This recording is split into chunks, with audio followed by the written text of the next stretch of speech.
I have a title, it's VP Employee Experience. And when I come to different meetings, people can't really place me.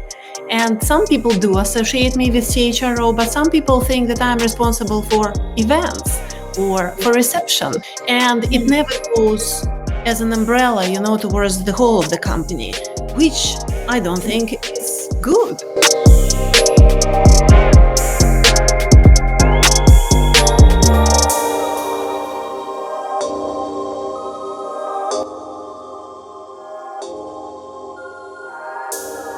If we look historically at my area, right? So HR came into the companies during the industrial era, where a lot of workers were doing the same shift work. And then you needed to manage them, you needed to manage shifts, you needed to manage payroll, you needed to manage salaries, recruitments, and so on. But by default, people were considered doing the same type of work that you could classify, you could write down the exact tasks and so on and so on.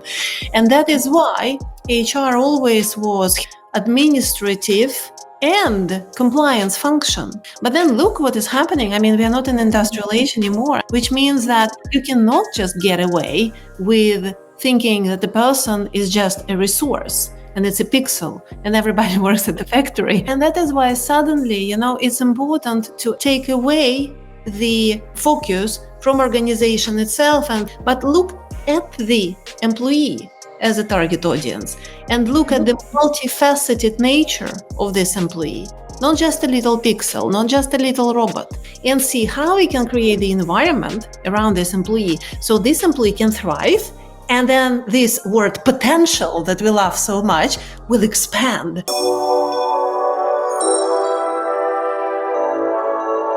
In a large organization, very often a lot of people don't even know who the customer is. And that makes it really hard for people to actually care about that end customer. Because if I don't know who you are as my customer, if I'm not directly in the front line, if I'm not immediately interacting with you, then why should I care about you? If you're just a number on a spreadsheet, if you're a little graph somewhere, then, yes, theoretically I can care about you, but then I'm caring about a number, which is not a reason for me to get out of bed.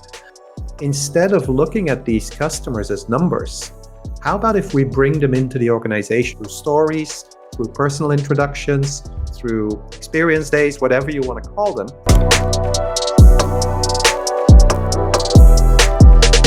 You will get the real dedication to your job and the loyalty to your employer if you feel the real purpose. And I think that the easiest and the more natural and common sense way to do this is to connect it to the customer. Because why is the business here? We are here to create the difference for the customer. And then if you can, in your job every day, create some sort of a meaning. And if you work in the front line, you face the customer. If you work in legal, you make sure that the customer gets, the great products that are not against the laws, If you work in finance, you make sure that the company makes the payments to the customer, or, the customer can pay and get their products in time, and so on and so on. And it is so often that these connections exist, but companies don't talk about them.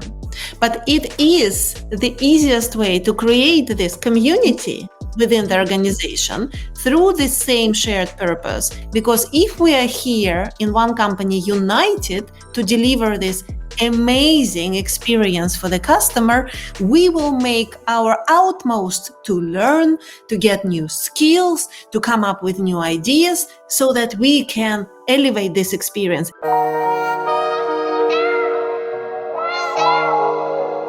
Formulating a purpose that, as I say, that gets people out of bed in a way, but also that connects to what customers really care about is something which I see a lot of people work on. But what I find every time is that they approach it with a very rational mindset. It's like, what is the thing we need to achieve? What is trendy these days? But for me, what's really interesting always is that if you define it from the heart, then you don't need to explain it to the people. Because I've got a friend who basically says, Simon Sinek always says, start with why. Yeah. And she always says, you have to start with who. Because who are the people in the organization? what do they care about? I mean, the other day I sat down with a leadership team, and basically I said, like, what, you have a couple of strategic choices, which one do you want to take? And they started reasoning and they went for like the most rational one. And I said, that wasn't my question. I said, what do you want to do? What do you think is right?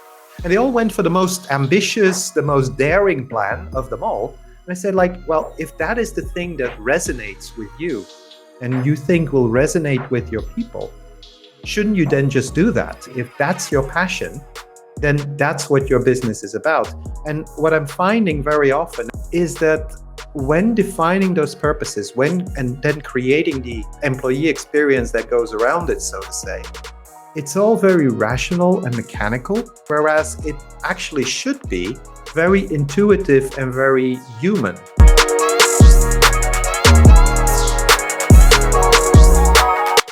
Every organization is doing a transformation now. And what is actually, and how is it usually done? Well, first it's a planning process, right? And planning is super rational. So planning is like when you evaluate the costs, when you create the action plan, when you think what's the best, but then the execution starts. And what is the execution?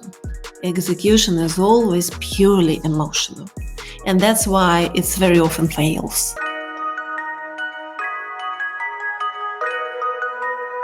The leadership that matters is the one that creates the conditions for people to do what's right. I mean, a friend of mine always likes to say that lights the fire and gets out of the way. So it's the type of leadership that accepts that the days of perfect planning, as far as they ever existed, are over, that we cannot predict what's going to happen tomorrow. So making very rigid long-term plans, etc., is not only irrational, it's just stupid, because what you do is you take away the possibility of initiative from your people. I mean, in customer experience, every customer is different. So if you go in with a fixed script, by definition, you're going to deliver the wrong thing for everybody. So your people need the space to improvise. Your people need the space to say, you know what, it may not be the rule, but I'm going to do it anyway. Yeah, because it's the right thing to do. So the type of leadership that's required for that is people who say, listen, we're basically going to tell you what you need to do and going to leave the how up to you. Yeah. We may make some suggestions if you're stuck, because we've been through the job before, and we may have some coaching. And if by doing that you make mistakes, then we go like, okay, we've learned something. And effectively, that's the kind of leadership that's required, which basically says, what is it that we want to achieve? I'm going to create the conditions for you to do that. Yes, I'm going to coach you. I'm going to support you. I'm going to be there. But I'm going to leave the how up to you, because you're closer to whether it's internally to the problem or externally to the customer.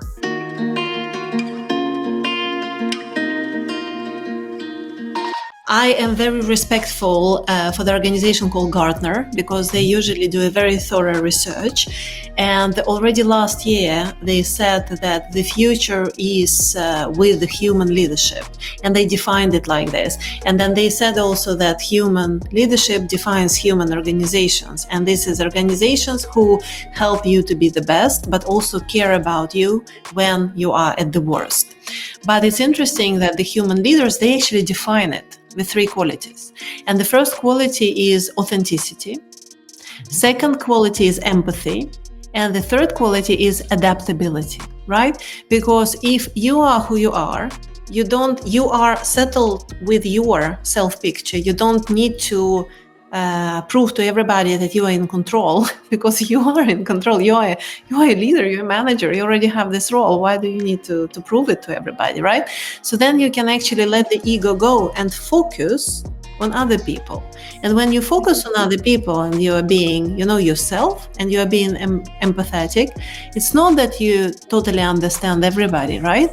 Of course, you have your own perspective, but you still try to meet the person where the person are. It's like allowing this person to come up with a solution, to maybe take the time, or to go and collaborate with somebody else, to give the green way to some ideas that probably you would think before that they would never work. And then being adaptable. What do we know today that would work tomorrow? Come on.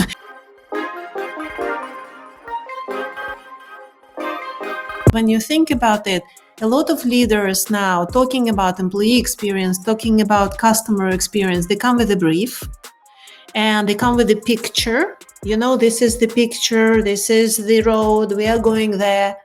But at the moment, are you sure that the road you defined is the road? I think that the modern leader, it's rather a person who has the skill to organize a movement, to organize the people around the passion, to organize the people about service, for example, about some idea, to create the environment for co-creation, to collaboration, for trust to each other. And then we move together, and then people create those pictures of the future. And they can be 5, they can be 10, they can be interchangeable. But we are here all united in this movement that it doesn't matter where we go, as long as we are true to what we stand for and we deliver the experiences to the customer. And then we are flexing on the way, because the time and the context is flexing.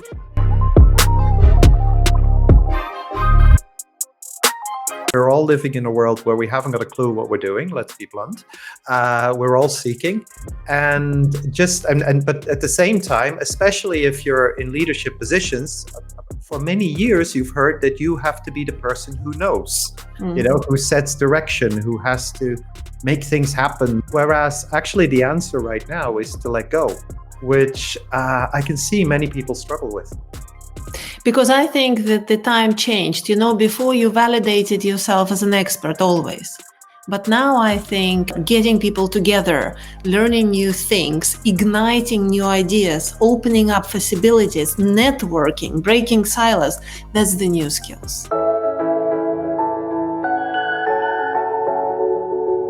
The challenge is always that we want this logic of return on investment that we would apply to a computer to also apply to a human. In the sense, if we install a computer and we are 10% quicker, then we have made 10% of money. If I have 10% better ideas because of the work environment, how are you going to measure that and how are you going to turn that into money, especially? I'm reminded of a football coach. What he did is, rather than measure them on the obvious, which is the goals, the number of goals they scored, he started measuring them on, are you playing the right game? Which meant, like, how many passes do you give to each other? How often do you look at each other? What is your attitude when you miss? And he said, like, if you do the right things systematically, the score will follow. So I think there's a lesson in there for measuring employee experience, in the sense that if we define for the business how people add value to the organization, whether that is directly to the customer or otherwise to the organization, keeping everybody out of jail because we stick to the regulations which has also got value. Yeah. But once we describe these tasks, it becomes possible to kind of say, okay, now what are the actions and behaviors that are linked to that, which can work on every job level? And then you can start saying, from an employee experience perspective, if we do it this way, how do people react and how do people behave and how well are they efficient? Or if we do it that way, does that improve?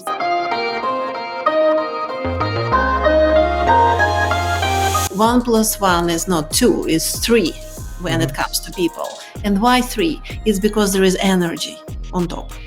And, and so, for example, what is a good meeting? Is it when we came to the conclusion, right? When we came to action points. But if you just have a boring meeting when nobody can speak, and you repeat agenda, you will not come to the conclusion. But something happens when this energy is there, when there is the spark between people. How do you measure that? It's like somebody in a good mood, they came, or somebody allowed, some thought and another person sparked out of it.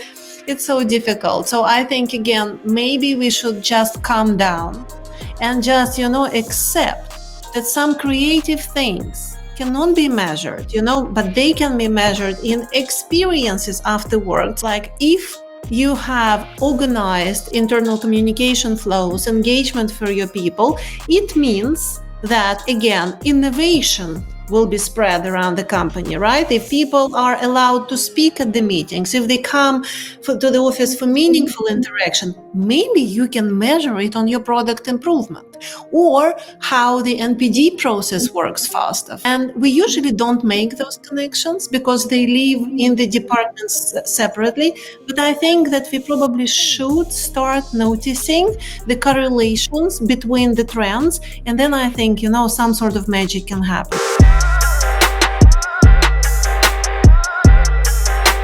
Then I think it's important to look at the employee NPS, absolutely, because referral is everything. I mean, if you look at customer experience, if you will recommend the product to somebody, it's exactly the same about the workplace, right? And it's exactly the same with the satisfaction. So I used to measure employee experience, and internal communication index.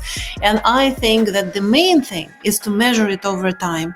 Just forget about the benchmarking. Every company is different. Who cares? But think how you evolve over time.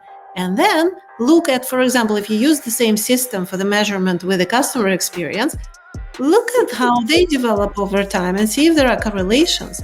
Sometimes they are not straightforward, but you might see them, and I think it's only with test and try that you can understand how it works.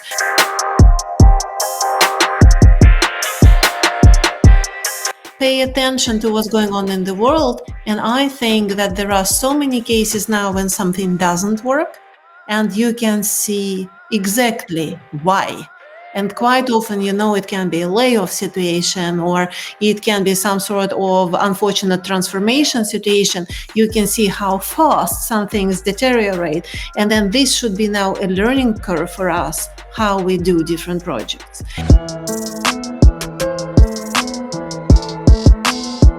What is a customer lifetime value? It's basically how much one single customer purchases from you, for how much money, how often this customer purchases, and how long this customer stays with you, right?